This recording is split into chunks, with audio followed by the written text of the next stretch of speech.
All right, Warriors, it's Antonio with Black Ops Fitness. Today I'm going over myofascia release, and we are using the Grid foam roller.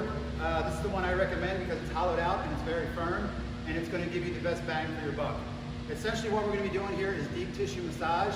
Myself, when I first started on this, I wasn't a big fan of it, and now I kind of swear by it. I use it every time I work out. You can use this on days you don't work out, you wake up stiff out of bed, or you feel beat up after you get home from work. You can use this in the morning, at night, during the day. It's going to get some cracks and some fizzes and pops in your body. It's going to stimulate blood flow and oxygen to your muscles, and it's also going to be like a deep tissue massage to release some tension. So I'm going to teach you how I do it from head to toe, and there's some areas that we do little tricks when we hit them, and I'm just going to give you a quick down and dirty on this. This is going to take some growing pains or some time to get used to and comfortable with. So the first couple times you're on it, you might be falling over and everything like that, but you can always go back to this video to reference at which part of your body you can kind of, how you should be moving around this roller, okay? So we're going to start with it on the ground, and what I do, if I have a hood on, I put my hood on, because if not, it will get caught on the roller when I roll out. So when I start with my neck first, and I lay back on it like it's a pillow, just like such, roll it back, and then you want to relax the muscles in your neck and kind of make them fatty. And what that'll do is, that'll loosen them up and make them easier to roll out and take some of that tension off. And I just go side to side, just like that. You can stay on this as long as you want. I'm going to roll forward now. So what I do is I outstretch my arms over my head. It's at the base of my neck right now. My hands can even be in a V together. And then I roll back, lifting my head up, just like that. So my arms are outstretched over my head.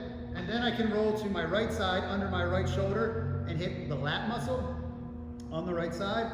I can roll over to the left and hit the lat muscle on the left side. And then, if I want to get into the thoracic spine, which is the middle of your back, what we're going to do is we're going to kind of arch over the roller. It's going to be a lot of pressure on your breastplate. To start, we're going to just do it with our arms crossed. And notice I'm staying in the center of my back. You hear my voice change from the pressure. Arching over it into the thoracic spine. And if I want, again, I can outstretch my arms to get a much stronger stretch. Now, once I go to the lower, I don't really roll my lower back. I'll go to my glutes. So all you have to do is sit on it and just start moving around. And you don't ever want to stay in straight lines in certain areas. You want to just kind of move around and let it search around your body. The next thing I'll do, I'll take my left leg over my right, I'll lean to the right, and now I'm really getting in that deep into that right glute. And then I'm going to do that to the left side, into the left glute. So the right leg goes over the left. And now I'll sit behind the roller, and I'm going to roll out the biggest muscle in my body, which is your hamstring. So it's going to require a lot of pressure. Place your hamstring on the roller.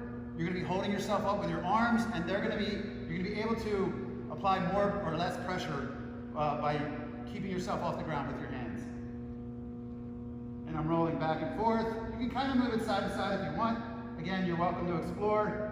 If you feel any bumps, that could be a muscle knot, something you want to be aware of, and something you always want to roll because that can cause issues everywhere. I'm going to hit the left side.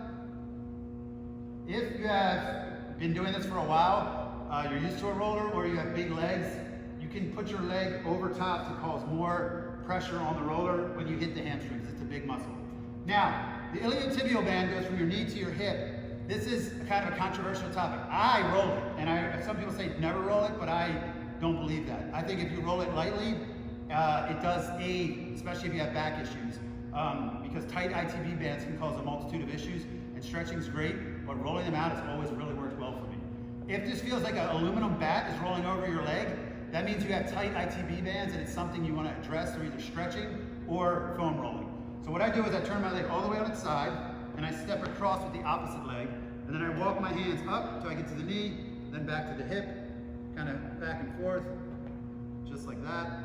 Easy passes, keeping that leg on the side. Depending on how tight they feel is how long I stay on them. Hitting the other side. Again, I step across, keep the leg turned, just like that. And now we're going to go to the calves, which people most of the time ignore. But it's very important that you work on your calves, especially if you're a runner or if you're doing a lot of jumping. You hear people pop their Achilles all the time. A lot of times that can be from tight calves, okay guys? So you're gonna put that on your calf. Again, hands are gonna control the pressure. Make it fatty. Don't like flex it. You want it nice and soft and fatty so you can get around. And I have it not in my right calf that I used to cause, I had issues with my right ankle until I found this and started rolling it. And then that released, it basically made that ankle stronger. And I didn't have the same problem. So now we're going to the left side. Again, on this one, you can always cross your legs and add more tension. Just like that. And finally, we're gonna hit your quads in the front. So you're gonna change your position, lay on top of the roller, and just walk yourself forward, back, moving side to side. You do whatever you need to do. How high you get in the hip is up to you. Hit the left side. I usually move it around my knee to get the area right around my kneecaps loose. And now that is it. So from top to bottom, that is myofascial release. Again, this is the Grid foam roller. Highly recommended. Once you start using it, you'll get better at it and you'll start to swear by it. All right, guys? Hope you enjoyed this video. And again, highly recommend it. Something that's great for your at-home workouts. Take care, guys.